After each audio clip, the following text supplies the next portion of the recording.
Yo, what's going on, man? Today is March the 27th, 2023. It's your boy Chris, and this is the ChrisBeCappinn NBA show. I'm live on Twitter. I'm also live on YouTube as well as we get some breaking news from Underdog about tomorrow's game between the Washington Wizards and whoever, the Boston Celtics. Line's not available, but it looks like the Wizards are shutting their guys down. Bradley Beal, Kuzma already listed as out. Boston still trying to catch the Bucks, and if the Sixers lose today, that'll be a little bit more ground they hold on the Sixers, who looked like they were trying to make a push for second in the Eastern Conference and get that try to get that upper echelon home court advantage. But neither here nor there, just kind of dropping all at the minute. So I figured I might as well share the update. Today we have 7 games to get into and break down. I did a morning show as well. Always like to plug the morning show for you guys who just enjoy sports betting content in general, enjoy basketball, NBA, sports betting content in general. I'm doing a show Monday, Wednesday, Friday, 7 a.m. Eastern time. Catch me live on YouTube. If you guys are new to the Twitter space, definitely check out the YouTube show. If you guys don't know how to find the YouTube show, check out the link in the last tweet, because if you're new, that's probably how you got here. So definitely check it out there. Subscribe to the YouTube channel as well. Hit the like button for me if you guys can. Retweet the show, share it, tell your coworkers, tell your friends, your family, tell everybody you know. ChrisBeCappinn, NBA show, 5:30 Eastern time. Be there, be square. Tell them something like that. And let's get into it today. Let's get into what we have on the board. I'll give you guys what I'm looking at, and then of course, as always, open it up to the sports betting community for other looks that maybe I overlooked, or just things that I hadn't quite paid attention to. So let's jump into it for today. First game up. It's only 7 games, and I don't think it'll be too difficult to go through each game. So I'll let you guys know if it's a game that I don't really like. I'll tell you guys I'm passing on it as well. So first game up would happen to be the Dallas Mavericks and the Indiana Pacers. First game I want to touch on just a tad bit. So this morning I talked about the over. Total it looks like it's about even. And I don't know if people noticed or not, but it's right before I started the show. Excuse me, a couple minutes before I started the show, I followed the Indiana Pacers beat reporter and saw the notification that Halliburton was going to be ruled out. But even before Underdog actually tweeted it, so I did take the Dallas Mavericks in the first quarter. I didn't take them in the full game, but I took them in the first quarter minus the 1.5 at minus 110 odds. To me, it just feels like if they're going to win this game, they're going to do it from the beginning. You can't be playing from behind. If people watched that game yesterday against the Charlotte Hornets, it was a pathetic effort that they gave in the first quarter. And shout out to the Charlotte Hornets too, though. Charlotte actually came out there and played really well on the defensive end. So I didn't like this game earlier, but I do like it now that Luka got the tech rescinded.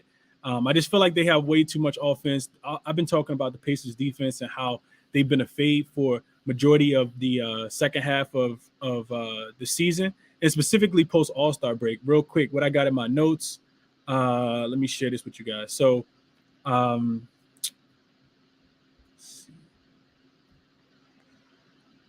Pacers are 1-4 straight up, 2-3 against the spread as home dogs without Halliburton this season, allowing 127 points and only scoring 118. Good for 245 combined points, so I do think that they can still score. You also get this Mavs team on the second leg of a back-to-back and a third game in 4 nights. I think the Mavs come out here and punch early. I did take them in the first quarter, like I said, minus the 1.5. Couldn't talk anybody off the number right there. I just don't, and it's not even just Miles Turner. I mean, I'm sorry, it's not just Tyrese Halliburton. It seems like the Pacers are about 3.5 games, I think they are, out of the Eastern Conference play-in. And I don't think at this point they really are trying. Like, I don't think they really have anything to play for. So it's going to be a lot of, developing the young guys. They're going to look a lot like the Detroit Pistons, which the Detroit Pistons actually beat them in the second game. They also without not just Tyrese Halliburton, but they're also without Buddy Hield. They're also without Buddy Hield, Tyrese Halliburton, and Miles Turner. So I do like I like the Mavs. I took them early. They should cover the full spread. I do see that they shot up to 6, I think. So I don't know if I trust the Mavs defense to be able to lay 6 points with them. But they should be able to get there, specifically on the offensive end. Luka and Kyrie got to turn up. The Pacers defense is a lot worse than the Charlotte Hornets defense. So I do like the Mavs, and I played them first quarter minus the 1.5. Just now, couldn't talk anybody off of tailing that play. I do like that one a lot. Let's see. Next game up I want to touch on is the Bucks and the Pistons. So this morning I talked about this game, and of course it was before we found out that Giannis wasn't going to play. It was before we found out that Jrue Holiday wasn't going to play. Giannis is out. Really low management for real. They said, it's his knee. His knee looked fine last game when it was getting smacked up in Detroit and in Denver on Saturday. And then Jrue Holiday's out for personal reasons. Probably just they don't need him for this game. You see the line come down from the 16 points that it had been bet up to down to 13. Total had come down as well, which makes a lot of sense. 232 is what it opened at. It's down to 228. I still think that this game could potentially go under.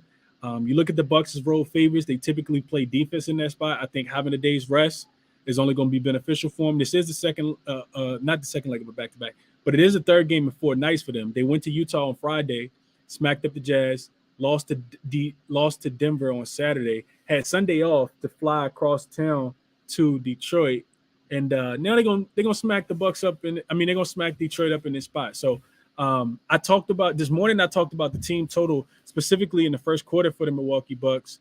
I think it was 31.5. It might have dropped down to 30.5. So Jrue Holiday not with the team. I just saw reports came out from the beat writer that Jrue Holiday not with the team. He actually not even going to be there. Maxi Kleber is a game time decision as well as we get more updates.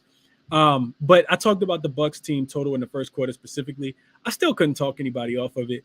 And I did play it. I played it prematurely, but I didn't think it was going to be prematurely, but I did play the Bucks team total in the first quarter to go over. Pistons 29th rated first quarter offense post All-Star break. The Bucks are ranked 4th. Of course, that's with Jrue Holiday and Giannis in the game, but Detroit still has the 29th first quarter net rating, while Milwaukee has the second. They'll still have their, a lot of guys to be able to come in here and score the ball. You still got Chris Middleton. You still got Bobby Portis. I just saw a report that it looks like Dragic will be making his season debut with them as well. This is like breaking news. Dragic to make his season debut as well. I mean, you still got, it's still a lot of guys that this team has. Javon Carter off the bench, Beauchamp off the bench. And they're playing against, bottom feeder Detroit Pistons. Not that Detroit won't come out and play hard, but they don't have that. They don't have it. Coop in the chat, I was looking for that as well. I needed to find a little bit of confirmation on that, but I'm probably going to get there with you. He says Javon Carter points plus assists is a look for the Pistons game. That's exactly how I was looking. Just didn't have time to really cap it completely. But I do like Javon Carter a lot in this spot tonight. He typically plays well without Jrue Holiday. Whenever Jrue Holiday is not there, he tends to play well. And points and assists is what I was going to look at as well, because he'll have a ball in his hands. Chris Middleton, couldn't talk anybody off Chris Middleton. Chris Middleton typically goes crazy without Giannis in the game as well, but I didn't cap it specifically. I did play the first quarter team total over though. Think the Bucks come out motivated in this spot. So I let the play ride. I did play the first quarter. I think the team total was 30 and a half when I played it earlier. Couldn't talk anybody off of it, but it's definitely should have dropped just a little bit in the first quarter in this one. Also think the Bucks gonna win with their defense. I don't see this game, I don't see them getting up and down the court. The Pistons have struggled to score. I think their last 3 games have all gone under. They haven't hit their team total in any of those games. So I still think that the game goes under as well. But I didn't play the under officially. So those are my thoughts on the Milwaukee Bucks and the Detroit Pistons game. Next game is the Houston and Knicks game, which I really don't want to talk about. I'll just tell you guys this. I think the Knicks should absolutely dominate this game. You got home favorite. There's a double-digit home favorite on 3 days rest versus road dog on the third game in 4 nights in the second leg of a back-to-back, losing both games by double digits. And I think that's one of the things that I had looked at. Real quick, let me get to my notes section. I didn't play this, though. I feel like the Knicks owe me money, but every time I bet them, they lose. So I'm off the Knicks, but it does feel like a smash spot for the Knicks tonight. Let's see. I looked at So double-digit home favorites coming off 3 straight losses, facing an opponent on the second leg of a back-to-back, outscoring their opponent in the first quarter 31-22 across 4 games since the start of the 2020 season. Double-digit home favorites, which the Knicks are, coming off 3 straight losses, which they have lost 3 games in a row, facing an opponent on the second leg of a back-to-back, outscoring their opponent 31-22 in the first quarter across 4 games since the 2020 season started. Also, double-digit home favorites facing an opponent on the second leg of a back-to-back after the All-Star break on the second leg of a back-to-back, 24-16-2 against the spread, winning the first quarter by 5 points. So I think if you play this game, you could get in and get out with the Knicks, but it seems like a spot that the Knicks should kind of dominate from beginning to end. Jalen Brunson, I know, is still listed as questionable. Honestly, he probably won't play because you don't really need him in this game. The Rockets have kind of reverted back to who they were, and I talked about this. I mentioned this early on the morning show. One thing about the Houston Rockets is they play hard. The best in from a statistical standpoint, the best thing that the Houston Rockets do is they rebound the ball. This is the number 1 rebounding team in the league. I think for the month of March, they were the best rebounding team in the league. The problem with that is that now you're facing, another top 5, top 3 rebounding team in the league, which is, where the Rockets typically get a lot of their points. They get a lot of second chance points. Sengun, Jabari Smith Jr. They got little guards that go down there and smash try to clash the rebounds as well. But it's going to be difficult to do that. It's going to be difficult to do that against a Cleveland Cavaliers team, which they struggled with yesterday. And it's difficult to do that with a New York Knicks team as well. So I think for those reasons, I'd be looking at Knicks first quarter, Knicks first half. I know the team totals are a little high, but this Rockets team just gave up 150 points to the Memphis Grizzlies.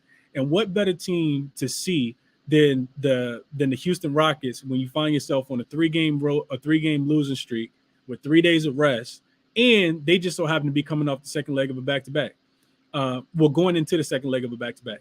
So, it's Knicks or nothing for me, but I didn't get there. I didn't play the Knicks. Just wanted to kind of share that information with you guys. Next game up, we have the Phoenix Suns and the Utah Jazz. So I talked about this one on the morning show as well. I talked about taking Phoenix first half. I haven't gotten there yet. Just honestly ran out of time trying to cap it. But I talked about fading the Utah Jazz specifically in the first quarter. Specifically in the first quarter and the first half. But more so, I like the first half a little bit more. The line for the first half spread is 4. So you need Phoenix to be winning the game by 5 points at halftime. I think that's easily obtainable. Utah, I gave out the numbers a few weeks ago when they were playing the Sacramento Kings in a game they made me look like fools in. But this Utah team is really, really bad in the first half, specifically at home. I know that some of their guys got ruled out. Phoenix also needs to win games now, and this team has been kind of playing terrible, but they also have been playing really good competition. No Kevin Durant. So I do think that in this spot, it should be a spot where they bounce back in. I know that they came off a win against the Philadelphia 76ers at home, much needed win, and I think they keep it rolling here today as well. I think I saw Lauri Markkanen listed as questionable for this game. Let me see if I can get an update really quickly. I want to say Markkanen was listed as questionable. Let me just confirm real quick. So Jay Crowder, Morris, Bradley Beal, Miles Turner, Tyrese Halliburton. Cam Reddish, Anthony Simons.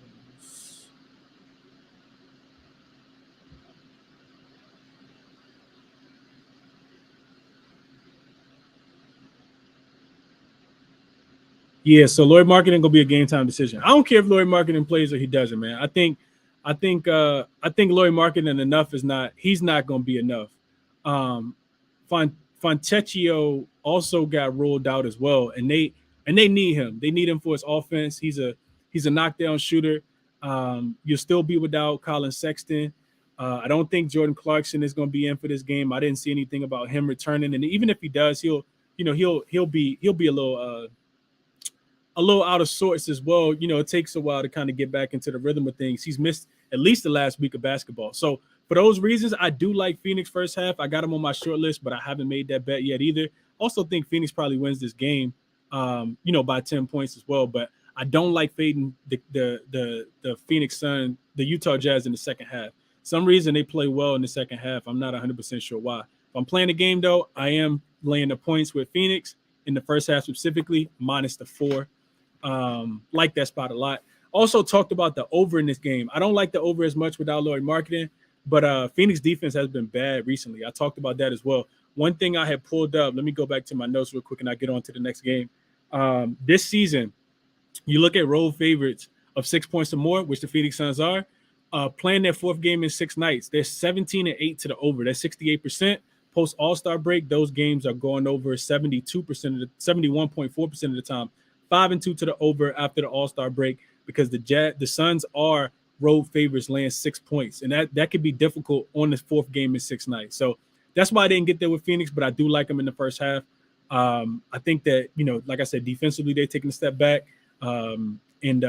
They still need to keep pace in the Western Conference. That's really, really tough. So that's what I got for you guys on that game. Let's see. I'm at 16 minutes in the books. So I got 4 games left. The Phoenix and Denver game, not going to touch on that one. Of course, Joel Embiid got rolled out. Spread went from 5 up to 7. James Harden went through shoot-around. Looks like he's going to return today. Maxey has been balling. I think he's coming off a 37-point game in Phoenix on Saturday night. Philly not in their greatest form right now, man. I would be looking towards this total to go over, though. I know that it's come down a little bit without Embiid, but I think if you're looking at anything, it's probably a Philly and Denver team total, a total over probably early in the game, probably first quarter. And this is my reasoning why. It's not a lot of you can't really. It's hard to kind of cap this and quantify it with numbers like I typically do. But what I will say is that if you're the Denver Nuggets, you probably was sitting around waiting for this MVP versus MVP. Match all day, right? Embiid versus Joker. Now that Embiid's ruled out, naturally, what we've seen over the course of the season is that teams just drop their guard. They don't come out with the same level of intensity that they would have if all the players were in. So for that reason, I think Philly's still going to come out and fight and try to score. And I think that they do. They run a lot faster pace without Joel Embiid as well. So I'll be looking towards the first quarter to go over whatever the total is. Let's see. First quarter total over 59.5. I mean, it's still a 58.5. I think I like that. Philly, Denver, first quarter over 58.5. I got some more work to do on that one, but it just kind of makes sense because, like I said, the Sixers will speed the pace up. They also, I think Denver natural letdown spot for them. I see points in the first quarter. I didn't play it yet, but that's the way I'm looking in that game. Couldn't talk anybody off Jokic props. I know he probably gonna try to go out there and get a triple double anyway. That's how I'm kind of looking at it. Also couldn't talk anybody off Maxey props. You're probably gonna draw KCP, but we know Maxey continues to go over without Harden. Somebody gonna have to step up without Embiid. And the one thing we can remember about Denver is that they give up a lot of points in the paint. If they got any kind of a flaw, it's their ability to give up points in the paint without Joker being the best, paint protector, right? A lot of times he just let people, go in and get layups. You see it day in and day out, time and time again. So if the Philly guards can get by their defender, then, Jokic is typically barbecue chicken at the rim. Minnesota and Sacramento, so I talked about the total in this one. I did talk about Minnesota first half as well. Timberwolves, I watched that game last night. I don't know if anybody else did. I watched the Timberwolves play the Golden State Warriors last night, last game of the night, and that was a great game. I mean, it was really playoff type atmosphere. Minnesota, just never quit. They got down, but they actually got out to a big lead. Let the Golden State Warriors close on a 15-1 run before halftime and fought hard. They got all the way, to within like a 3 or 4 point game. And then Golden State just, started to pull away just a tad bit. Then Golden State just turned the ball over too many times towards the end of that game. And you see Minnesota, Karl-Anthony Towns specifically hit a dagger 3-pointer with about 6 seconds. I don't even know if it was 6 seconds left. It was a few seconds left in that game to get an upset win last night in Golden State. In the first game of the season that that they had that team together. That was the first time all season that those 5 guys played together because, of course, Mike Conley wasn't on the team. They had D'Angelo Russell at the time. So they looked good last night, man. Minnesota looked really, really good. Can they do it a second, 2 games back to back? I'm not 100% sure. What I do think, though, is that I think this team is going to turn the ball over like they did in the last game. Sacramento should be able to get out, run in transition. I still think that Minnesota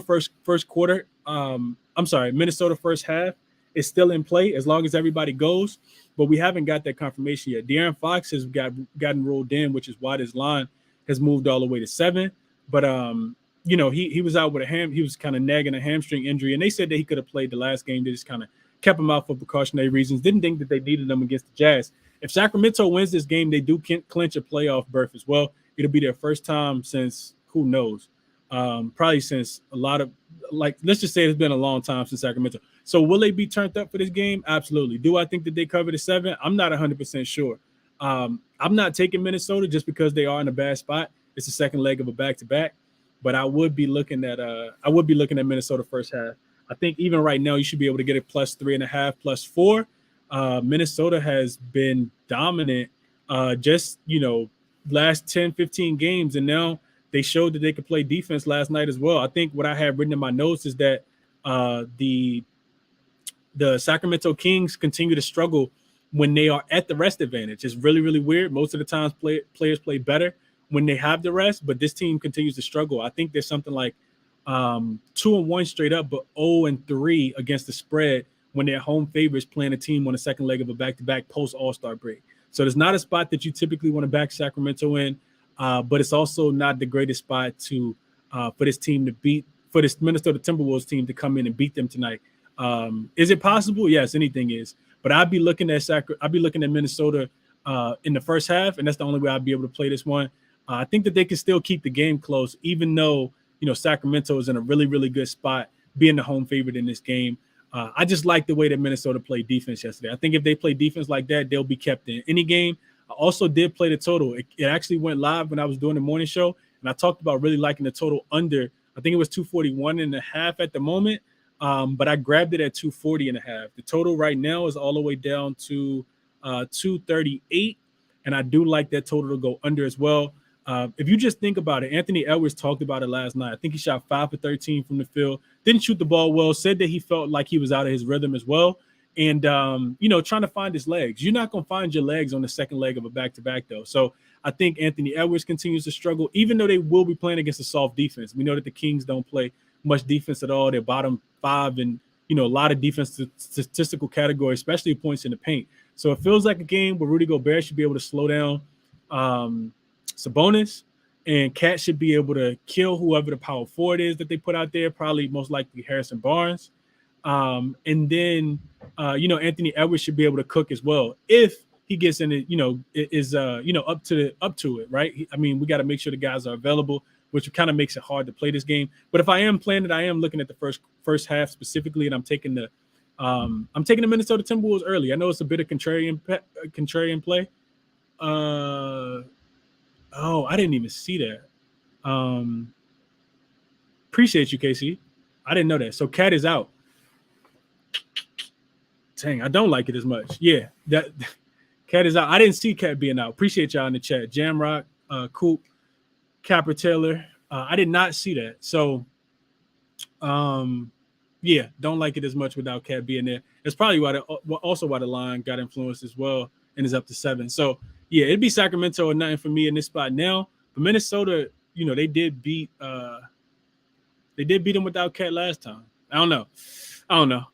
Player prop wise, I didn't really look at a lot in this game, but Minnesota does. They still line up well, against the Sacramento team. They beat them twice and went to overtime in the game that they didn't win. So take with that information and do what you want. Pelicans and Portland. Spreading this one opened at 8.5. It's ballooned all the way to 11.5 now. Total has dropped from 230.5 down to 227. 226.5 is the lowest I see it. I do think that this game goes under. Portland got they actually played up to competition yesterday against the Oklahoma City Thunder. Got down at halftime. They didn't cover. Third quarter, they started to fight back, and they fought back throughout the entirety of that game. They will be without everybody they were without yesterday. So there will be no Nurkic, no Jeremy Grant, no Damian Lillard, no Anthony Simons. So you're looking at a lot of Wofford, a lot of Shadon Sharp. You're looking at a lot of who else they got? Nasir Little. Who else they got? Drew Eubanks. So yeah, I can't bet on those guys. So what I did was I actually took the team total under, and I put a little bit on the full game under as well. I played the under. I got it at 227.5. The line really hasn't moved a lot. So if people want to tell me on that play, I did go. I am making that official play. I played both, and I just split a unit on both. Portland team total under.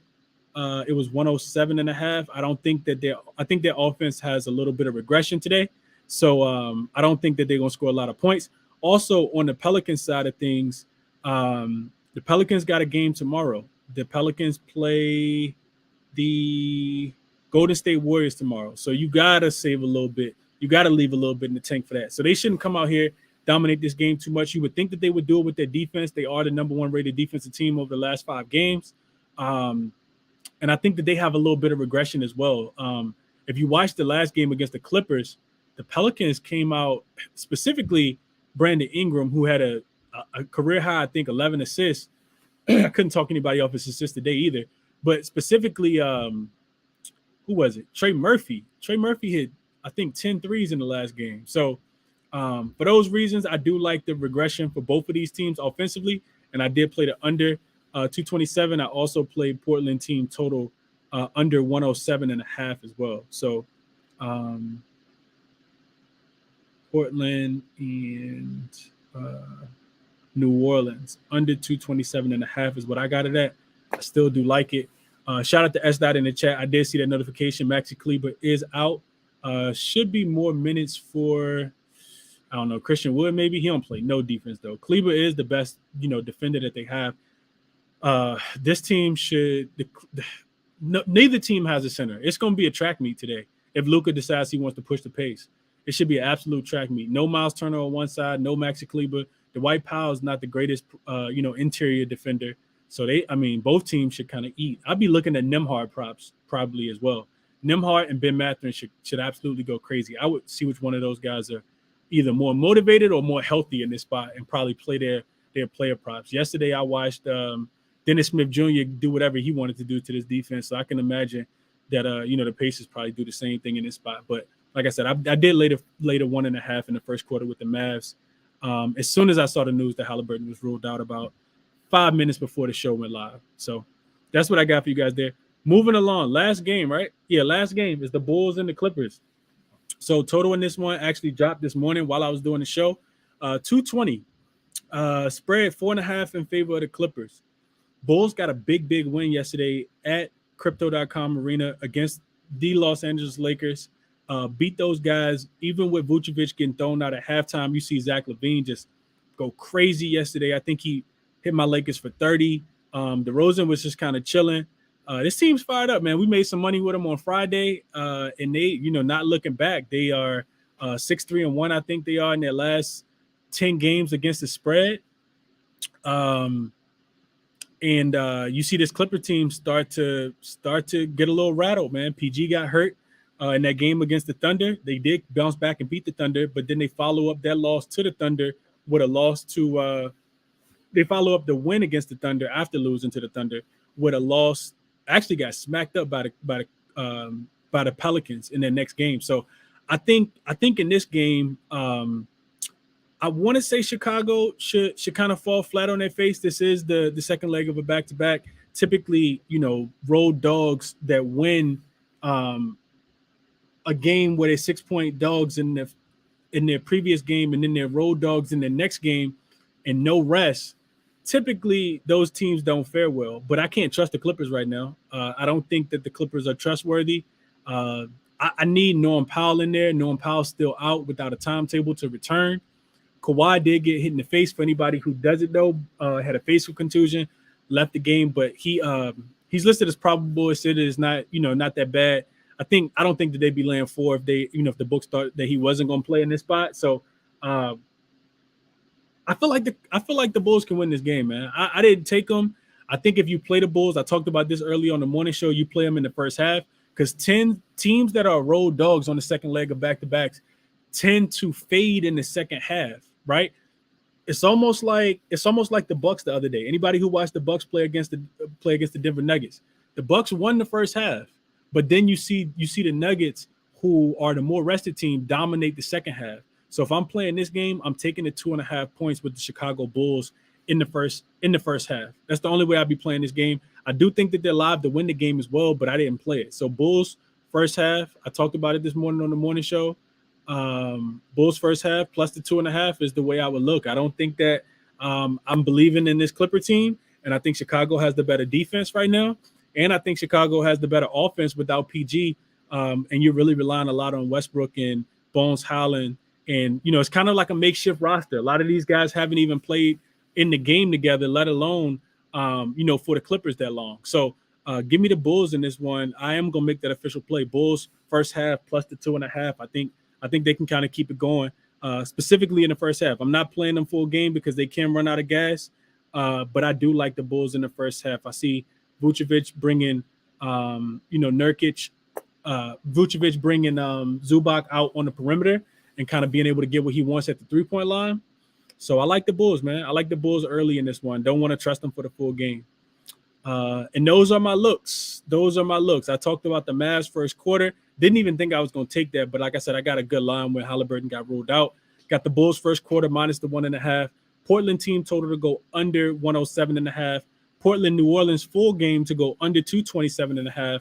The Bulls first half plus the 2, and then the Sacramento and this is a scary one. Sacramento, Minnesota. If you guys don't want to ride with me on that one, I totally get it. Sacramento doesn't go under too often at home. They typically fly over the total. But I'm leaning on Minnesota defense, man. I think they still can, plug and play. Put Naz Reid in there. I've seen this team do it on second leg of back-to-backs before. So I like the under in this game. I did take it at 240.5 earlier. The number is now at 238.5. And then prop wise, who was it? Coop. I think Coop in the chat talked about Javon Carter. That's who I'd be looking at. I think he has a big game against Milwaukee, against Detroit for Milwaukee. We see guards just kind of dominate that Detroit team. We see Bradley Beal almost get a triple-double a couple of weeks ago. We remember Damian Lillard getting a triple-double a couple of weeks ago as well. So guards have really been able to kind of have their way. Jaden Ivey isn't the greatest defender right now, even though I think he will defend, and he has the capabilities of doing that on the defensive end. So I didn't play it, Javon Carter, but I will be looking towards his props. The Mavs first quarter for me, minus the 1.5. Portland team total under 107. Portland, New Orleans under 227. Bulls first half plus the 2.5. Sacramento, Minnesota under 240.5. 5 top plays for me. I'll put those at the bottom. And then I'll open it up to you guys. If anybody got anything they want to share, send me a request. I'll get up as many as possible. Terry Rozier already ruled out for tomorrow. Jalen Brunson game time decision as well. Let's see. I feel like it was one more thing I wanted to mention. Oh, honorable mention. Phoenix first half. I might get there with the 4. I don't like giving out too many plays. Philly, Denver first quarter over 58.5. Also honorable mention. But Bulls first half, I am making that official. So those will be the 2 other looks that I have for today, but I didn't play either one of them. Also, I talked about the Knicks first quarter, either the team total over or the first quarter spread. Same thing with the first half, but I can't play Knicks no more. I got to see it first, and then maybe I'll bet it the next game, but they probably make me lose money the next game. But that's the way I'm looking. Didn't play the Knicks, though. Like the Knicks a lot in this spot. I do think that with if Brunson gets ruled out, maybe you see the line come down just a tad bit, and maybe you get it then. Because I honestly don't think Brunson going to play in this game. If he's listed as questionable, there's no reason to even bring him back. I know Thibodeau liked to run his players into the ground, but what better time to let one of your guys rest off 3 days rest, and he doesn't play today so he can actually heal his injury versus like letting it linger throughout the season. So I think you get a better number if Brunson does sit. If Brunson does sit, I see Myron. Shout out to my guy Myron. We went to school together. What up, Myron? I think if Brunson does sit, like you said, Myron, you got to look at Quickly. Quickly double. Honestly, Quickly should eat in this game. against this defense. We know that the Rockets allow so many points to point guards. So yeah, that's what I'm looking at. Fremont said Knicks team total over. Could not talk anybody off looking at the Knicks team total to go over first quarter, first half, and full game. Pacers and Mavs to go over Fremont. I think so. Didn't play it. How do I feel about Westbrook PRA over 30.5? I think if you like the Clippers in the game, you do want to bet Westbrook PRA because he's the guy that's gonna have to play well. And I'm not saying that he doesn't play well tonight, but the Bulls do have some really good defenders. Him and Westbrook will be back at it again. Caruso out there. I watched the Bulls defenders slow down. The hottest thing going, which is Austin Reeves yesterday. Absolutely locked Austin Reeves, Dennis Smith, Dennis Schroeder, locked those guys up yesterday. So I'm not necessarily wanting to bet over in a game that I think is going to go under, but shout out to you, Super Kels. I hope whatever you do, it cashes. Fire up slow-mo. That's a fact. Gotta look at slow-mo. Look for his double prop. Sacramento has been giving it up big time to power forwards. I hadn't even thought about that. Kyle Anderson for the Minnesota Timberwolves. Probably rebounds plus assists, but I will probably look at his points too. Could be a PRA line. I like him, Aaron. I won't get too much into that one.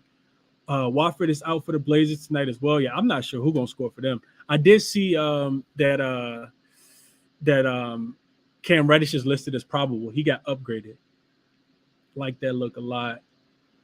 And I think that's it. I don't think D-Book 6 rebounds. Anthony said he took the Bucks first quarter minus the 5.5 before Giannis was ruled out. Yeah, I was looking at that as well. Hope y'all doing well. I'm big on Trey Murphy over 15.5. He cleared this 70% of the season. He's in great form.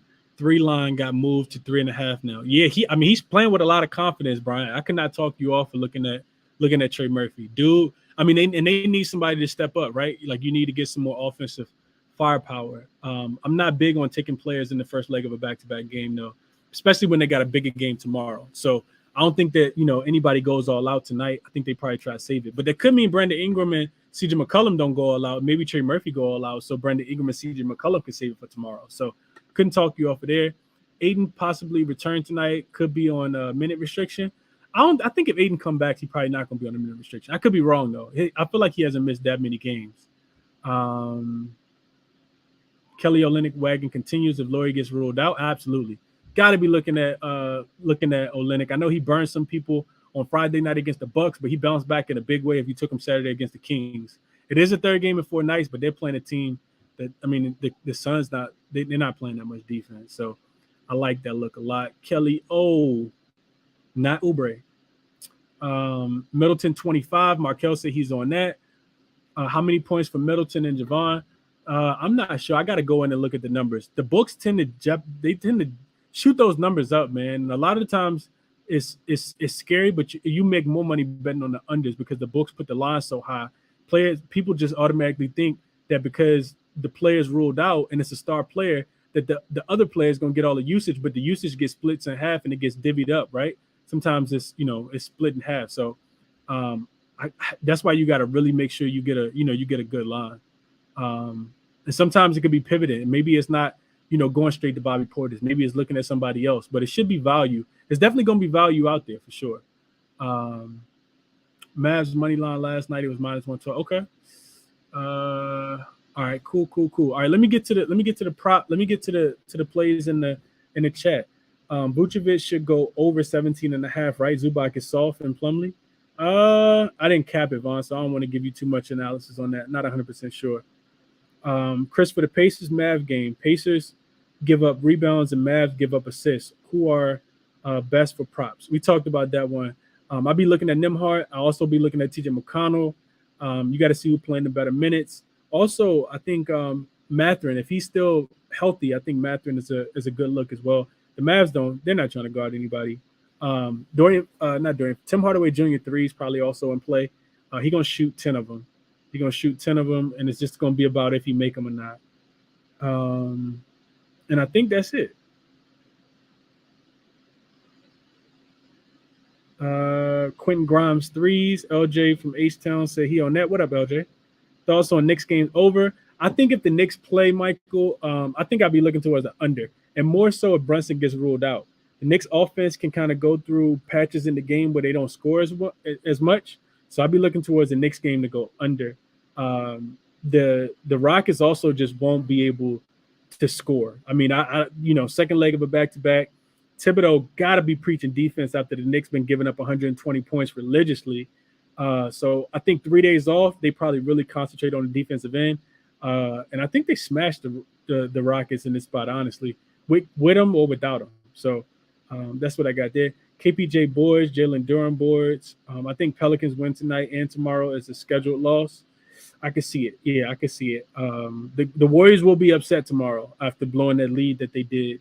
I think the Warriors will be they'll be ready tomorrow. They'll definitely be ready tomorrow. Knicks Kings, the Knicks game under 230. That's the only way I play it, Tariq. I didn't play it, but if I'm giving you my total betting advice, like totals betting advice, I'm looking towards the under. I'm not playing the over with the Rockets being involved, and they might score 90 points. So Embiid points today, 6 in the last 10. Embiid's not playing tonight. What's good, Chris and everybody? Hope y'all having a good day. Oh, I read that already. No Embiid, Tobias, 15 and a half points. Fahrenheit, I hope you cash it. I'm not messing with Tobias. That guy is, not messing with him. Chris Paul, over 17 and a half points plus rebounds. Best of luck if you play that, Brian. I will wait and see if Aiden gets ruled in or not. See if Aiden gets ruled in. That could change that line. He won't need to score as many points. At least in my estimation, he won't need to score as many points as if he will if Aiden is ruled out. Chris Paul's picked it up on the offensive end in scoring just because his defense, just because he's had to. Somebody had to score a little bit more. You can't put it all on Devin Booker, who has been right around 30 every single game, if not over. So yeah, that's what I got for you guys. Let me kick it to my speakers. First up, I got my guy Josh. Then after Josh, I'm coming to Stephen. Then after Stephen, I'm coming to somebody else. Josh, you up first. What's going on, my guy? How you doing? I'm well. How are you, man? I'm good. What we looking at today, Josh? We'll keep it short and simple. Looking at Javon Carter for you Bet365 guys. Build it out. 10 points, 10 assists, and 4,500. And then I'm looking at Joker, triple-double, and the win parlay together. So that's what I got for you. Damn, 4,500? That's for the double-double? If you build it out? Build it out. Yeah. See, that's why I need people like you in my life, Josh, because I don't take the time to do all that with props, bro. But I definitely appreciate it. God damn. Okay. Hey, welcome. Hope y'all cash. Back up for yourself. Yes, sir. I love it.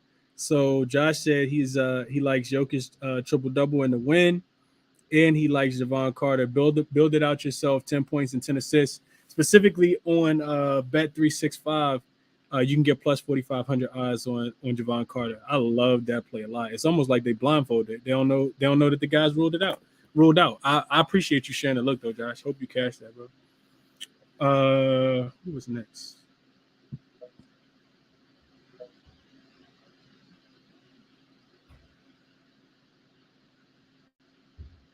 Dream, what's going on? Can you hear me?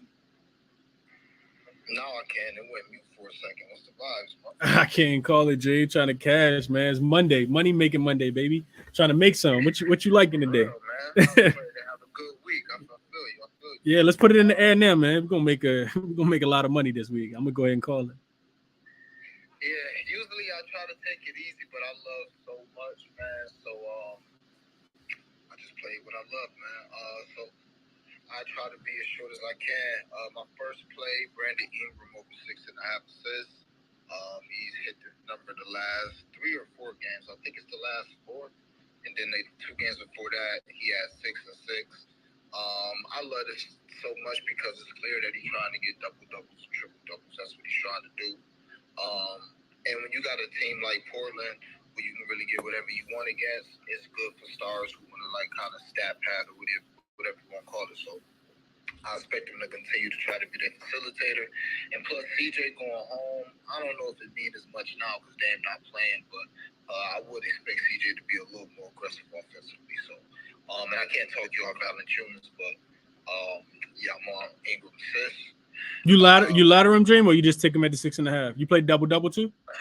Well, I didn't ladder them separately, but I put it like in a party. So on my page, I got like a round robin with Ingram and stuff like that. Like I got Ingram 8 assists in the win, and it's like +2 something. I think it might be +1. I don't remember what it is. Matter of fact, hold on, let me look at my page.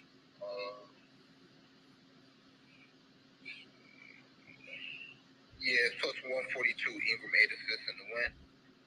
And I got that as a round robin. So I didn't ladder it all the way just because blowout potential, but I can't talk you off a ladder of assists or points. I can see him going crazy. I just feel like the assist is the most safe play. Okay. No, I like it. I'm looking at it right now, Dream. Like you said, you said 6.5, right? He had he 4 for 4 in the last 4, and I mean only one of them was even close. So yeah, I like it. And the theme is they were against bad teams, except for the last one was against the Clippers, which was kind of crazy. We had 13, but, right? Yeah, so I love the spot. My next play, you can find this on FanDuel, probably all the apps, but first quarter full game money line, and I like that for the Kings. So I really like the spread, but I felt this was safer. It's -110. I love the Kings so much today because they've been on a 20-something year playoff drought. All this like the beam shit they've been talking about all year. This is a real big game for them. They win tonight, they in. So I expect you to give full effort. Plus, as soon as I hopped in, I'm like, oh, this divine intervention. Like I heard you talking about how Minnesota beat them last game. So it's a revenge spot. You got Cat ruled out. I won't be surprised if Ant ruled out. The boys coming off a back-to-back. They shouldn't even won last night, but they probably feeling like, hey, we got this W. Right. At least we got one, right? Yeah. We didn't go on trip. And they play somebody big next. You know what I'm saying? So it's kind of like a sandwich game. I think they play maybe Phoenix or Denver. They play. I think it's Phoenix. Next. I think it's Phoenix next, right? Yeah. So they pros. You always say you can't cap motivation, but I just feel like tonight the Kings are going to come out. They're going to come out with something to play for in the first quarter, and then I think they win because it's a magic number. So I love that. It's -110. It's basically probably at the first quarter money line and full game money line. Next, I'm on Maxey points over 23.5 on FanDuel is -120. It's simple. He tend to go over this number with Embiid or Harden out, and Denver can't guard guards. So I love that. In the same vein, I play Harden over 10.5 assists. Denver give up the second most assists to point guards this season. It's going to be a lot of force feeding to Paul Reed and Montrezl Harrell if Trez get off the bench tonight. Harden is going to have so much usage tonight. I don't know if he's going to be able to score, but I do know he's going to be able to pass. So I love his assists over 10.5. Chris Paul double-double. It's not the best matchup for him assist-wise, but I've been riding Chris Paul double-doubles. They've been cashing for me. And I love the fact that KD is supposed to be back next game. I just feel like, okay, they've kind of been struggling. I think they 3-7 their last 10 or something like that. So they've been struggling with KD out. And I just feel like this is kind of a game where the stars are going to be stars. They're going to get their win. And it's going to be a game with a bunch of possessions. So I love that. Normally I play as assist, but I expect them to score tonight. And the Knicks, first quarter, -4.5. First half, -8.5. I would have did the full game, but 13.5 is way too much for me. But yeah, the Knicks, this is what you call like chicken soup. You know what I'm saying? Like the Knicks have lost 3 straight. Right? And you got Houston coming in here. Didn't Houston play last night? Yep. Okay. They got smacked up last night in Cleveland. Yeah, coming off a back-to-back, and they actually played. They played pretty good. They played hard. They still losing, but they played hard last night. I just love the Knicks to just come out and smash them. I don't care if Brunson play or not. I probably should have waited. I heard you saying like you wait until Brunson get ruled out because I probably could have got a point or two, which is big when you bet in the first quarter and sad. Hell yeah, it is. I've been burned so many times this year, Yeah, bro. yeah. But I love it, man. The Knicks, if they is what they're supposed to be, which is a good team and a dominant team in the first half at home, this is chicken noodle soup, and the phrase chicken noodle soup is to get you right. You're not doing well, you say can get you right. So Houston, they chicken noodle soup tonight. Chicken noodle soup, Houston Rockets. Okay. Little rocket balls floating around in the orange soup, man. Okay. Yeah, man, that's all I got. I'm waiting on Leonard. I might add his PRA. I'm just waiting on the three news. And yeah, I'm waiting on what my man, the New York Knicks. Hopefully he in here. The New York, yeah, Stephen in here. Yeah, he next. He next. I'm right. I'm waiting for him Yeah, I to. want to hear what he got to say. Absolutely, absolutely. Best of luck to you, Dream. I like the looks, man. Dream said he on Ingram assists, Kings first quarter full game. If you got to put it together, make sure your book offer that just for them to win the first quarter and win the full game. Better odds, so you don't got to lay the points with the spread. You just need them winning at the end of the first quarter and at the end of the full game. Maxi points, Harden assists, CP3 double, and Knicks first quarter, first half. And perfect segue right to my New York Knicks insider. Stephen, what's going on, my guy? How you doing, man? Man, no pressure at all, Paul. Man, I appreciate the love, though. Absolutely. How you doing, bro? I'm good, man. I'm good. I can't complain, man. I need some inside information, man, because I want to get there with the Knicks. They owe me too. I don't want Dream to get all the Knicks money tonight, man. What we doing tonight, Stephen? What's your Knicks? That disgusting performance in Orlando. That was a joke, bro. Oh my god. But we don't even have all the lines out. There's a bunch of things I'm looking for today. So obviously it hinges on Brunson. But first things first, I'm gonna take best player in the world, Mitchell Robinson. I'm gonna take his 2 blocks is minus 165. So I put his 2 blocks with 8 rebounds. Now since he's come back, he's covered that 8 rebounds all 6 games at home. The Rockets are getting absolutely shredded on the glass. I mean, you're looking at a team that's given up double-digit boards to centers in 7 of the last 10 games. And I also like his double-double as well. But really quick on the blocks, the Rockets, if you look at them, I don't know what it is about this team, but they just get their shots pinned on the backboard, slapped around. Centers have 2+ blocks in 8 of the last 11 versus the Rockets. And one of those 3 games that didn't hit, DeRozan got 2 blocks. So I think that Mitchell Robinson, I really like his 2 blocks. I'm probably going to ladder it up to 3 when they release that line. Because if anybody knows about him, he was talking about he's the best center in New York. And he was complaining he wasn't getting enough touches. And then he kind of went on social media after he got some backlash. And he apologized about it, says he knows his role, whatever. And since that, he's been kind of just anchoring the defense like he said he would. He has 2 blocks, 3 blocks, 3 blocks. So I'm just following the trend, the fact that Mitchell Robinson gets blocks, the Rockets give up blocks. And 6 of the 7 games in his career as the Rockets, he has 2+ blocks. He also has 3+ blocks in 4 of the 7.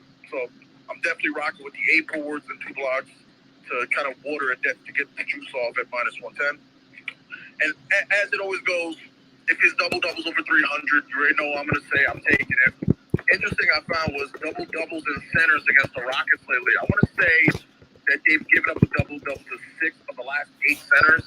And if you don't believe that he could do it tonight, Jared Vanderbilt had a double-double against them like 4 games ago. So if Jared Vanderbilt can find 10 points, Mitchell Robinson can find me 10 points. So I love that, especially at 330. That takes the price. I also like Jalen Green's threes at 2.5+ money. I mean, the last 5 games, he's really been pulling that thing. And I just think that this is the second great game at MSG. He just strikes me as a guy who's going to come out here. I don't know if the shot's going in, but he's going to take it 8 times. So I always say it's math. If you're going to give me someone who's going to take 8 threes, and I need 3 of them to go in at plus money, I got to take that every single time. And he's been pulling it. I know the shot can be janky at times, but he's hit this line in 4 of the last 5. And I want to say there's even some ladder opportunity. I'm just going to just chill at the 3, but I think he's going to hit those 3s. And the last one I like is I try to stay away from narratives and all that, but when they put Quentin Grimes' 3s up, I'm definitely going to be taking that because I'm going to assume his line's going to be something like 2.5 for plus 130. So it's a 2-game sample size, it's a small sample size, but he's shot 3s in the last 2 games. And anybody who watches Rockets team knows they're going to give up the open looks. They just got to go in. Now, with Grimes, if you take it, I'm just going to warn you, it's not for the faint of heart. This dude could go 3 for 3. He could go 0 for 7. His jump shot, like the rhythm, the motion, it looks good, but it could just be broken at times. And also, if you believe in narratives, he's a former Mr. Texas from Houston, played at Houston, playing against Houston, played earlier this year, went 3 for 8 for 3. Tibbs says he has the green light where anytime he catches it, he wants him to shoot. So those are the looks I'm on. I'm on Robinson's double-double, his 8 boards with 2 blocks, Grimes threes when they put that out, and Jalen Green 4 for 2.5 threes. I was waiting, Stephen, to hear you say Jalen Green. I had a feeling that was going to be the guy. Last week when we talked about when y'all played the Timberwolves and y'all lost that game, we talked about, and I was on the Timberwolves. I think the world was on the Timberwolves that day.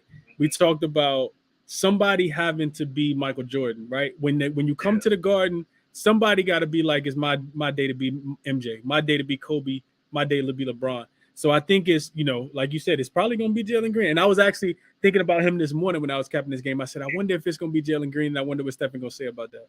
Hey, you know what? Listen, this is a degenerate play. This is not an official play. This is what I did. I'm not telling anyone else to do. This is what I did.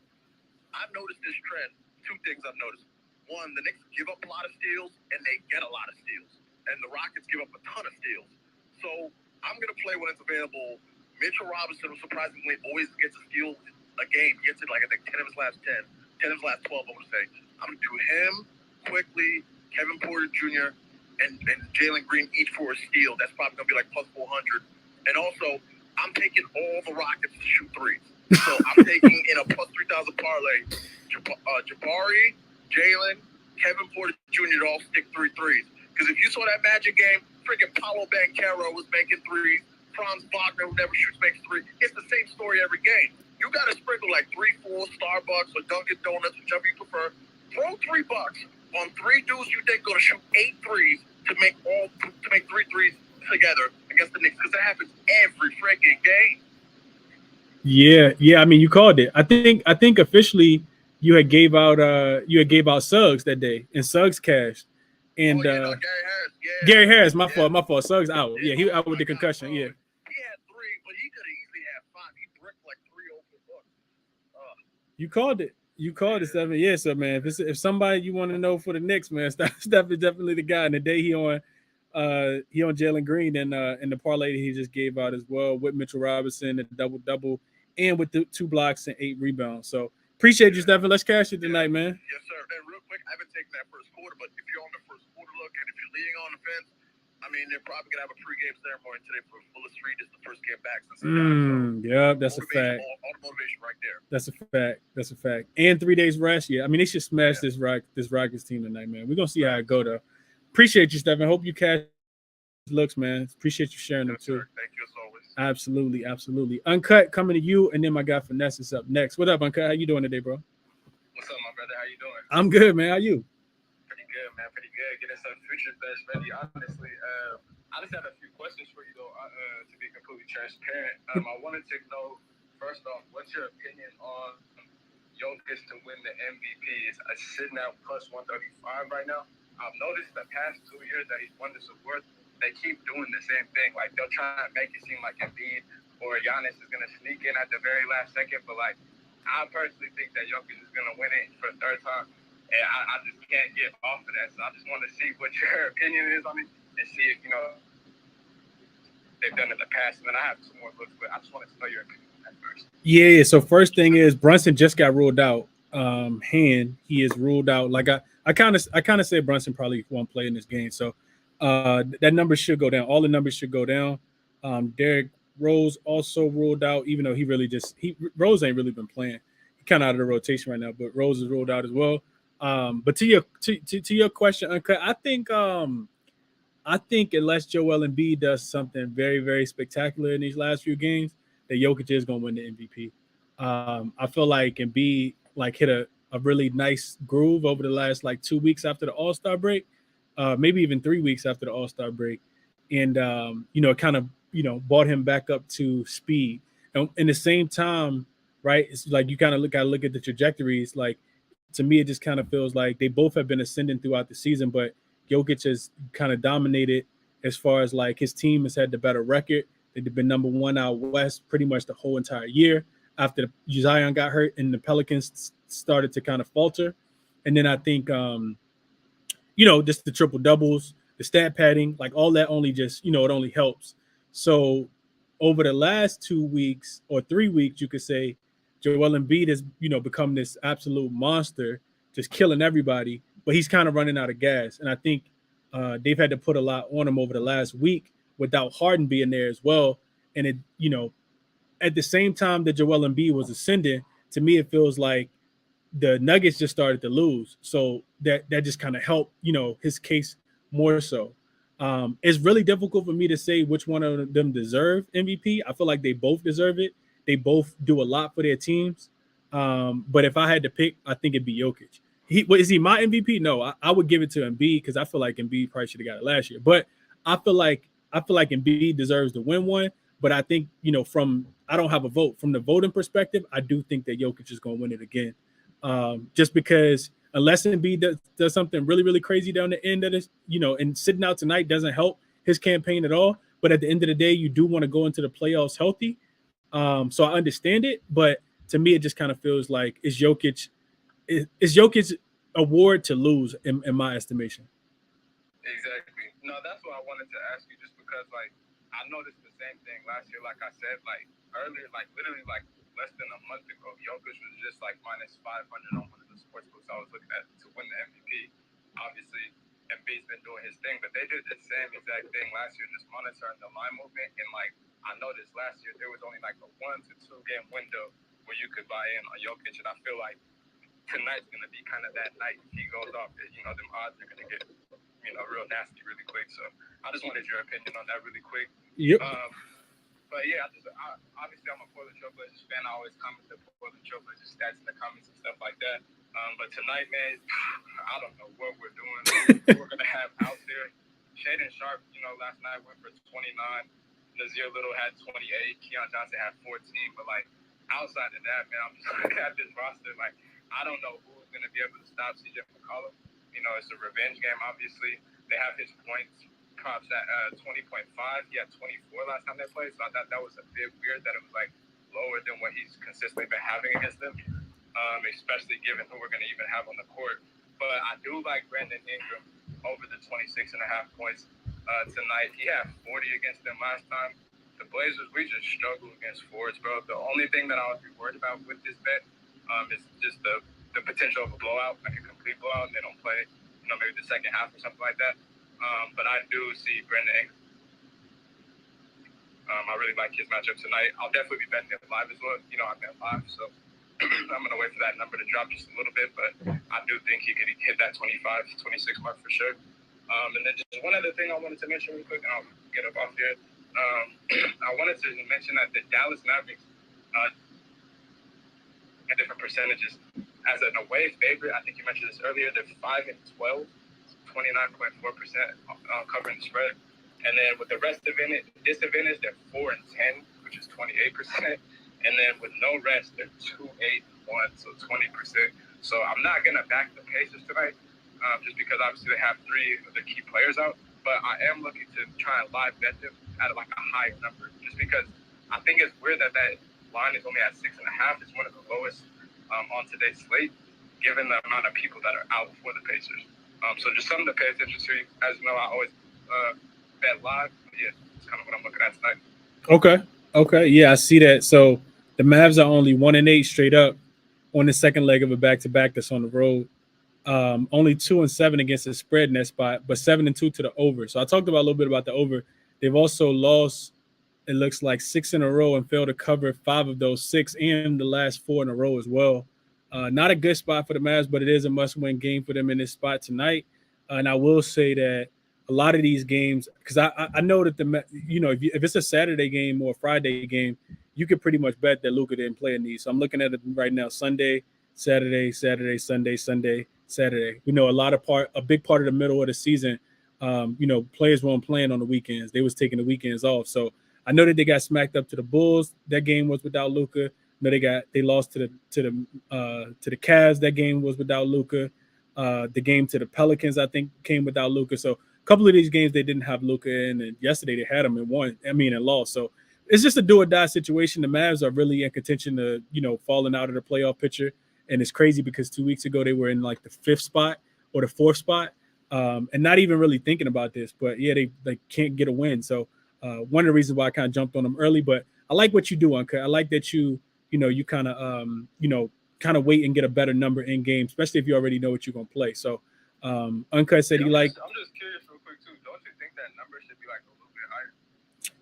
I think it's factoring in you know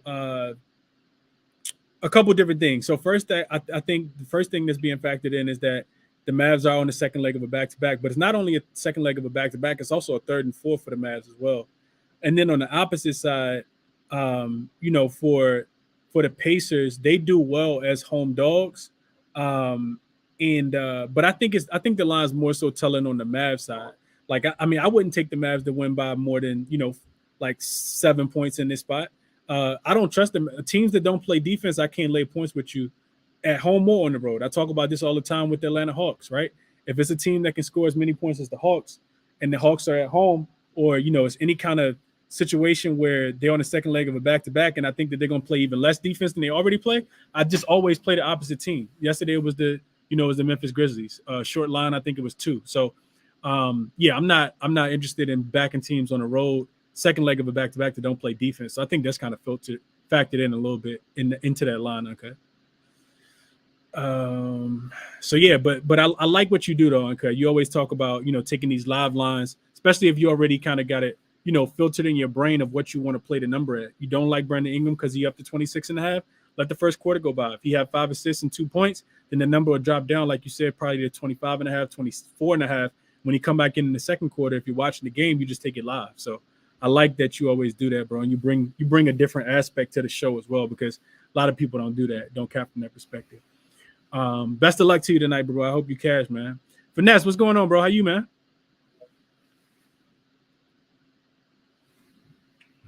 Yo, what's good, bro? Another day. Yes, sir. I'm good, man. Like you said, another day, trying to cash, trying to start the week off right on a Monday. Yes, sir. Absolutely, bro. I'll try to be quick. So yeah, I really love this play. I think there's a lot of value. Trying to keep the volume down, but absolutely love these plays. So the first one, you can get this at better odds now because I put this in before the Giannis and the Drew Holiday news. We made a lot of money so far this year fading Killian Hayes. That man got a special place in my heart. So we're gonna do it again, a little bit of a different way. Sound like Finesse. It sound like Kikuchi in baseball. Oh yes, bro. So many candidates in baseball. Oh my God, it's gonna be lovely. But yeah, so this first one. Killian Hayes under 1.5 made threes and a Bucks double result. I'm still super confident in the Bucks double result, even with the guys out. They got super quality backup guys, and I think they're gonna still wash away this Detroit team. Milwaukee has been one of the best first half teams in the league as of late. The last 10 first halves, they're 8-2 straight up, 5th in scoring, 1st in defense, leading to obviously being 2nd in net rating. Milwaukee's also 7-3 straight up the last 10 first halves on the road, and just complete opposite with Detroit, just 3-7 straight up last 10 first halves. They're bottom 10 in opponent scoring and just 29th in scoring in that span. Milwaukee's also won 10 straight first halves versus this Pistons team, so I think they're going to do it again. I don't think it'll be relatively close, and obviously I expect them to win a game. On the Killian Hayes side, pretty simple. I mean, he's under 1.5 threes in 12 of his last 13 games, 8 straight home games, 0 threes in 5 of those home games. He won't get much volume. 4 fewer threes attempted in 16 of his last 20 games and 11 of his last 12. Even when he is shooting, I mean, he's shooting 17.5% from 3 his last 13 games, 11.5% from 3 his last 8 road games. So pretty simple there. I got it for minus 123. Like I said, you should be able to get better odds on that now. And then going to Joker, I'm on his 21.5 rebounds and assists, minus 120 on FanDuel. That's what I got it at. Also, just sprinkling a triple-double for a little less than half a unit. That's plus 130 on FanDuel. Obviously, no Embiid tonight. Without him, I love the matchup with him in. I think I love it even more without him. Philly just has no size to match up with Jokic, and I think that helps in a lot of different ways. Obviously, scoring, but also his teammates being able to score easier baskets, easier buckets in the paint. They just have no size without Embiid and without that rim protection. His hit rate is not great as of late, but he's played a ton of games on the road. His numbers and his teammates' numbers go way up at home in that elevation. And he's had some tougher matchups as of late. So at home, he's hit this number 17 in his last 20, averaging 25 rebounds and assists, triple-double in 18 of his last 25 home games. Much better matchup without Embiid. Jokic won't be guarding that high usage guy. Some high pick and roll action, some action on the elbow with Embiid. So he's going to be down low more to grab those rebounds that we need to hopefully hit that triple-double. Massive size advantage, like I said, expecting to dominate the offensive glass as well. Talk about stat pattern. We've seen opposing centers just eat without Embiid on the floor. Sabonis had 19 RA. Isaiah Stewart had 13 boards. Vooch had a triple-double. He had 28 RAs. Mason Plumlee had 19 RA in just 26 minutes. Randall and Hartenstein, one game combined for 20 rebounds. Last 6 games overall, almost 15 boards a game, 21 rebound chances. He's getting those contested rebounds as well, 6 of those per game, almost 10 assists on 17 potential assists. So I just think it's a great spot. Even without Embiid, I still think it's a prime time matchup. Still trying to lock, they've got that one seed pretty much locked up, but you don't want to be giving away games still. So I think Joker absolutely eats. And then last thing, I was obviously waiting for the Pacers news. And now no Halliburton, no Buddy, no Turner, and no Duarte still. I just really don't understand Nembhard's line. I know people are going to look at his assists first, but 13.5 points seems just like a mistake line. I don't know if it's a trap or what, but so many guys out. I think he's going to take 10-plus shots. His track record with 10-plus shots is amazing. A lot of 20-point games in there and stuff like that. So obviously Jordan Nwora is going to take his shots. Mathurin has been less aggressive, while Jordan Nwora has been more aggressive. I'm watching these Pacer games, and Mathurin just kind of standing in the corner. Doesn't really seem like he wants to be aggressive. So, like I said, I think the floor is 10 shots for Nembhard, and 13.5 points seems, in my opinion, a full 2 points too low. So I'm still looking. I'm 99% there. I'm probably going to lock that in as well. I'm not mad at the points and assists as well. So probably going to lock that in. Joe Grove with 21.5 rebounds and assists, sprinkle a triple-double, and Killian Hayes under 1.5 threes, paired with the Bucks double result, bro. I appreciate you. Absolutely, Finesse. Good. These sharp looks, bro. I actually mentioned Nembhard as well earlier. I couldn't talk you off of Nembhard. It should be little resistance there. I like the looks by Finesse as well. And kind of piggybacking off of that, shout out to NBA Props in the chat, in the YouTube chat. He said he in that same game, he said Jalen Smith. Looking at Jalen Smith over the 11.5 points, it's a minus 108 on Caesars. He says Jalen gets to start along with Jordan Nwora. Rather than Isaiah Jackson. Kleber already ruled out on the Dallas side, which is their best defender. We talked about that earlier. Won't be much resistance against them with the starters minutes to boot. So I like that. I like that look a lot as well. NBA Props always coming in here dropping off the role players that'll have a lot of usage. In these games where a lot of people won't necessarily be looking at those guys. So. Yeah, I like it. She said you gotta root for your twin. I don't look like Nembhard, bro. You gotta relax. You gotta relax. Oh, that's funny. All right, cool. Let me get to Bugs real quick, and then Ben, I'm gonna come back to you, see if I can get you up, and then we're gonna get up out of here. What up, Bugs? How you doing, man? Yo. All right, look, I'm gonna keep it quick because I ain't really got a whole bunch. For one, so it's a little love. Shout out to you, bro. I joined your shit like last month in March or not March right now, but in February. And man, ever since then, bro, I just been killing shit. Like I've been up this month and last month. So shout out to you for that. Let me see. Oh, okay, so my one lock is the only thing I'm on. I'm gonna keep shit quick, simple. The one thing I'm on today, bro, is in Nikola Vucevic to get one block. That shit is at like plus 135. The man hasn't gotten the block in like, hold on, let me try to beat this slide. Fuck y'all. The man hasn't had the block. Hold on, can you hear? Yeah, you could. Go ahead. Okay, I'm just making sure. Okay. The man hasn't had a block, bro, for I think like 5 games. Against the Clippers, he hasn't had a block like in his past 6 games. So the thing I've been doing, I've been cashing on it ever since watching you, bro. Like I just started going by like averages and like start looking at the numbers a lot more. So using him specifically, Vucevic averages 0.8 blocks a game. Motherfucker ain't had it in 5 games. He ain't had a block against the Clippers in 6. It's like, I feel like you do it for plus 135 for a center to get a block, and then you already thinking it's going to be an under game. I don't see how it's an under game unless they playing defense. He got ejected last game. I feel like he swatted Vika, Marcus Morris, Flores, somebody. He's swatting somebody shot in LA tonight. That's my number 1 lock. That's what I'm playing for straight. And then I'm gonna also put that with I really wanted to get your take on this. I joined the show kind of late, so I ain't hear what you had to say about Philly and whatnot. But I was gonna put Hughes for 1 block, and then I was gonna parlay that with James Harden to get 20, and Philly's team total to go over 106.5. I'm doing this on DraftKings, by the way, and I think the odds is at like 300 something, or yeah, I think they are like 300 something. That's solid, bro. I ain't gonna lie to you, but I like that, bro, because I think that team total just a tad bit too low. At the beginning of the show, when I talked about the Philly game, I talked about, like Denver probably just being a little more lax now since Embiid not gonna play, and typically that show up on the defensive end. You know what I mean? Like you see. And then on top of that, I'm looking like you look this shit up. They average more points without Joe. Mm-hmm. So I'm looking like, whoa, and then on top of that, so look, this is what I found so strange about this. Like, I'm so scared to play this. I really want to put more money on James Harden tonight, but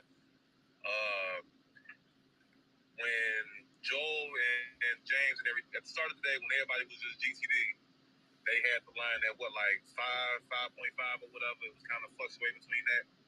And the team totals points was what they is right now, 111.5 and 122.5 for Denver. Once Joel got ruled out, I think they moved down Denver to like 118.5, but they kept the Sixers at 111.5, which I just found weird. I'm like, I don't get it. I don't see how they're going to be playing defense. They don't play defense, so I just feel like they finna ball tonight. It's finna be a high-scoring game. James Harden has damn near scored, like, I ain't counted, but I think he probably only got like 3 or 4 games against Denver, or it's either against Denver or games without Joe. I think it's against Denver though. But he only got like 3 or 4 games under 20 points. And I'm like, man, I don't know who's stopping them. Like, KCP don't stick no defense. Jamal Murray was just kind of hurt. I don't think he's gonna be, sticking all that little defense. Like, if PJ hurt, Eric Gordon, I guess. I think they just gonna be scoop, shoot. But that's all I got, bro. Hey, best of luck to you, boys. I hope you catch the look, man. I like it though. I ain't gonna lie to you. I do like it. And also, what's man, damn, bro, like, you be blowing me, bro. Your insight and shit be so good, but you don't do no weekend show. That shit was, when I first joined, bro, that shit was throwing me off. I was like, man, I can't win on the weekend for shit. I started getting it back, but bro, your insight, bro, that shit gold, man. You gotta do just like every other week.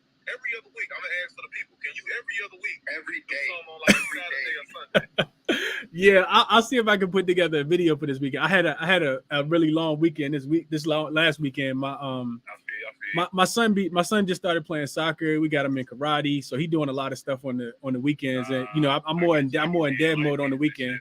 Yeah, but yeah, now I'll try to keep it going on the weekend. Last Saturday I did a video. I did go 3-1 in the last Saturday video, so I'll see what I can do this weekend. We'll see what happens. All right, for sure, bro. Hey, thanks for having me on, man. Absolutely, boys. I appreciate you as well, man. Appreciate the love, man. Let's cash tonight. Hey, let's get some money. Vucevic 1 block, and then Vooch 1 block, and James Harden 20 points, and that team total over for the Philadelphia 76ers tonight, boys. Let's cash them, man. I alternated it for the parlay, but I wouldn't. I mean, I low-key might put it straight for that one too, though. But I alternated that to like 106.5 just to put it with the whole parlay. But I'm just happy to hear somebody really say they playing something straight, man. Best of luck to you tonight, bro. I hope you cash it. All right, bro. All right, man. What up, Ben? Last but not least, what's going on, Ben? How you doing, bro? Hey, how you doing, man? I'm good, man. What's going on? How you? Not much. I mean, whenever we get this injury news, man, I think all of us start to lick our chops because, this is starting to, turn into what could be a really good night. Absolutely. Always gonna be some value out there. What you looking at, Ben? No question. I'll start with the obvious one. We're marking it out. We're going to take the Olynyk PRA. I think we've covered that enough here. I'm on Jokic's rebounds. I love the matchup, regardless of Embiid or not. No Embiid, obviously, like many, smart people in here have already covered. But I just think that there's going to be something there with him trying to really put up big numbers with Embiid watching on the sidelines, not just playing, but watching.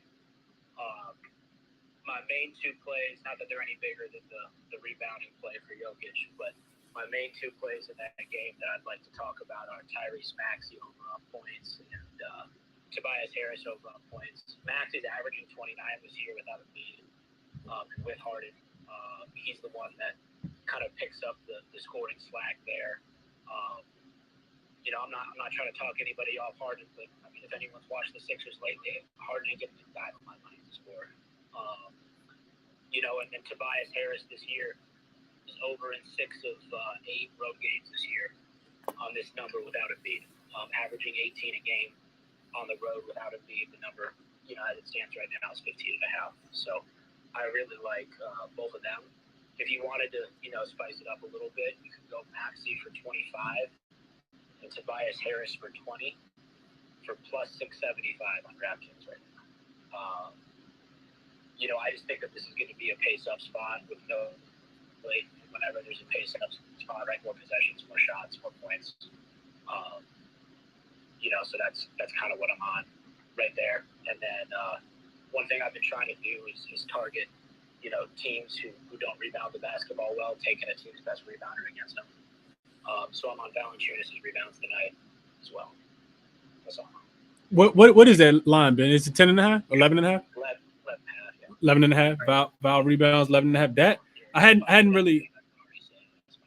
No, that's fine. I actually hadn't thought about that, Ben, but that makes a lot of sense. I already like that game to go under. I think it's going to be a lot of missed shots, so I definitely could see Valanciunas getting 10 rebounds at halftime. Honestly, with that lineup that the Portland Trailblazers trotting out there tonight, so I like that look a lot. He probably weighs 50 pounds more than anyone. Yeah, I mean, you probably could put two of those guys together and they wouldn't weigh as much as he did either. So, yeah, no, I like that. I like that a lot. Ben. Yeah, pray for Drew Eubanks tonight for sure. Drew Eubanks don't need some ice pack. Yeah, no, that's a fact. Okay, Tobias Harris points, Jokic rebounds, Valanciunas rebounds, and Maxey points. Like it, Ben. Like it a lot, bro. Hopefully you cash all these. Appreciate you sharing them. Hey, you too. Let me go to, let's see, Parlay the Parlayer. You got, let me see if I can get you connected and see if you can hear me. Give you a couple. Parlay, can you hear me? Nah, you can't hear me? Must not have been meant to get off the parlay, man. See, I try to be a man of the people, get everybody up. Don't think it was meant to be. I see my guy that's laughing. Parlay, can you hear me? Nah, he's not up there, bro. Okay. Baby Boy T, can you hear me? Nah. But we tried, man. Can't say we didn't try, man. Appreciate y'all for tapping in. My plays are at the bottom. If you guys are looking for them over on YouTube and over, just on YouTube. Mavs first quarter, I jumped on it when what's the boy name? When Tyrese Halliburton got ruled out, Mavs first quarter minus the 1.5. I also played Portland team total under the 107.5. Portland, New Orleans under 227.5 as well. I played the Bulls in the first half. I think they get the job done early. Don't want to trust them full game just because they are in the second of a back-to-back after the big win last night. But I do think that they, have probably had a lead at the end of the first half, may run out of gas in the second half. Sacramento, Minnesota, they played it under 240.5. Excuse me, I played it under 240.5. It's down to 238, I think. But I like that look as well. And it's a bunch of different prop plays, man. I can't tell you guys which one I like the most because I feel like it's so much value on the board. But those are the top five plays that I did play so far. If I'm looking at a prop, I like some of the ones that were mentioned. I think I'm looking at I know Dream mentioned Brandon Ingram assists over 6.5. I think that's a really, really solid look. He's crushed that line 4 games in a row. Like Dream said, actively trying to go out and get assists. get double doubles. So I like that look a lot. Dream and Ben also mentioned Maxey points over 23.5. I think that the sneaky look might be Jalen Green over his 2.5 threes just because he's going to shoot them. So the volume's going to be there for him. I know Stefan mentioned that. And then Finesse mentioned Jokic, 21.5 rebounds plus assists. Dude looked super aggressive last game. If he looked anything like that today, he might have something close to this at halftime. Like I said, Philly, I think, is going to try to get up and down and run. But Denver likes to play that way also. I don't see this being a slow-paced game minus Joel Embiid. So I like the Jokic over 21.5 points. Rebounds plus assists as well.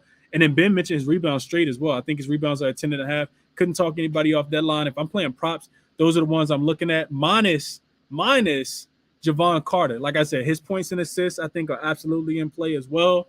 And Kyle Anderson rebounds and assists without Karl Anthony Towns on the second leg of that back-to-back against the Sacramento Kings team, Sacramento Kings team that doesn't play a lot of defense and doesn't offer a lot of resistance. So I think Minnesota still be able to go in there and score today. Kings beat you with points, not with defense. So I like Kyle Anderson rebounds plus assists, Javon Carter points plus assists, Ingram 6.5 assists, Jalen Green 2.5 threes, Jokic 21.5 rebounds plus assists, and Jokic 10.5 rebounds as well as a straight bet. As all of those straight bets, but I didn't play any. I'm not giving any of you those plays officially. Those are the ones that I like though. And shout out to my guy Ronald. He said Tobias Harris over 9.5 rebounds plus assists over in 6 of the last 7 games without Embiid. So couldn't talk anybody off looking at Tobias rebounds plus assists. Somebody gonna have to go down there and clean up the boards without Embiid being there. And 9.5 rebounds plus assists sounds like a generous number. So if Ronald give it out, I mean, it's definitely going to be great analysis. 6 for 7 is a really good hit rate. If I had 6 bets tonight and I won 7 of them, I'd be happy with that. So couldn't talk anybody off Tobias tonight as well.